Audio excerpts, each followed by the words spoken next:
é dia de falar na terapia do esquema, uma abordagem que foi desenvolvida pelo psicólogo Jeffrey Young nos anos 80 e que possui um caráter integrativo, onde compõe diferentes conhecimentos da terapia cognitivo-comportamental, das escolas de apego, da Gestalt, da psicanálise e também de outras áreas, além de ser empática e respeitosa.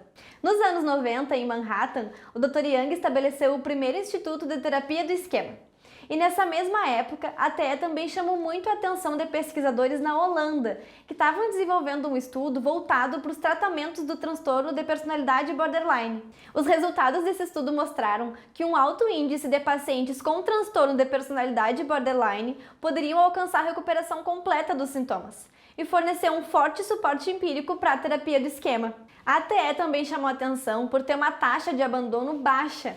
E essas descobertas estimularam um maior interesse pela terapia de esquema entre médicos e pacientes ao redor do mundo. Mas afinal, como que essa abordagem funciona?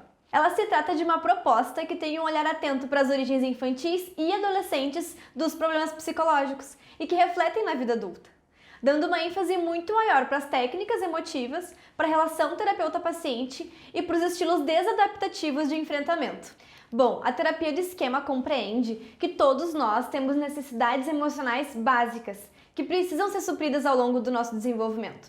E quando isso não acontece, a gente desenvolve então os esquemas iniciais desadaptativos. E as necessidades emocionais básicas que precisam ser atendidas pelos nossos cuidadores são vínculos seguros, autonomia, competência e sentido de identidade, liberdade de expressão e emoções válidas, espontaneidade e lazer e limites realistas. Elas são universais, ou seja, todas as pessoas têm, embora algumas apresentem necessidades mais fortes do que outras.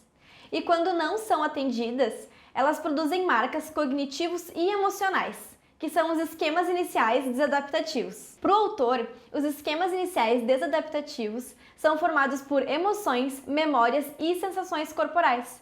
Eles podem ser relacionados a si próprio ou na relação com as outras pessoas e são desenvolvidos durante a infância e adolescência e elaborados ao longo da vida.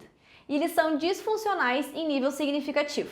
São 18 esquemas ao todo e eles são divididos em 5 domínios: desconexão e rejeição, autonomia e desempenho prejudicados, limites prejudicados, orientação para o outro e supervigilância e inibição. No domínio de desconexão e rejeição, tem os esquemas de abandono, abuso e desconfiança, privação emocional, defectividade e vergonha e isolamento social. Já no domínio de autonomia e desempenho prejudicados, tem os esquemas de dependência, vulnerabilidade ao dano ou à doença, emaranhamento e fracasso. Enquanto isso, no domínio de limites prejudicados, os esquemas são de arrogo e grandiosidade e autocontrole, autodisciplina insuficientes. No domínio de direcionamento para o outro, os esquemas são de subjugação, autossacrifício e busca por aprovação ou reconhecimento. Por fim, no domínio de supervigilância e inibição, pertencem os esquemas de negativismo, pessimismo,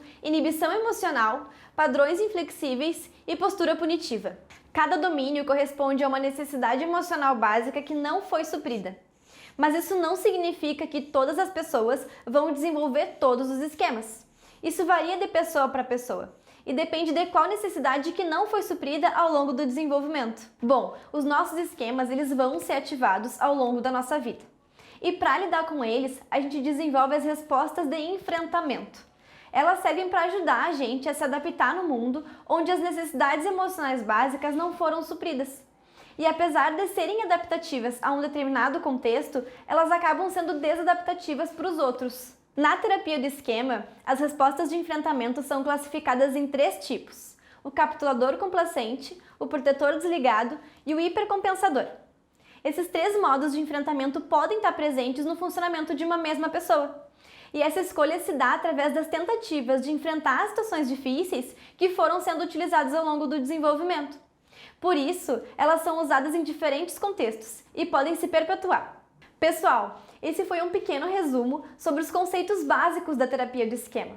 Mas para quem quiser se aprofundar um pouco mais no assunto, lá na página da Weiner tem muito conteúdo, curso e formação de qualidade que trabalha nessa área do conhecimento. Aqui no canal, a gente tem muita coisa interessante falando sobre a terapia do esquema também.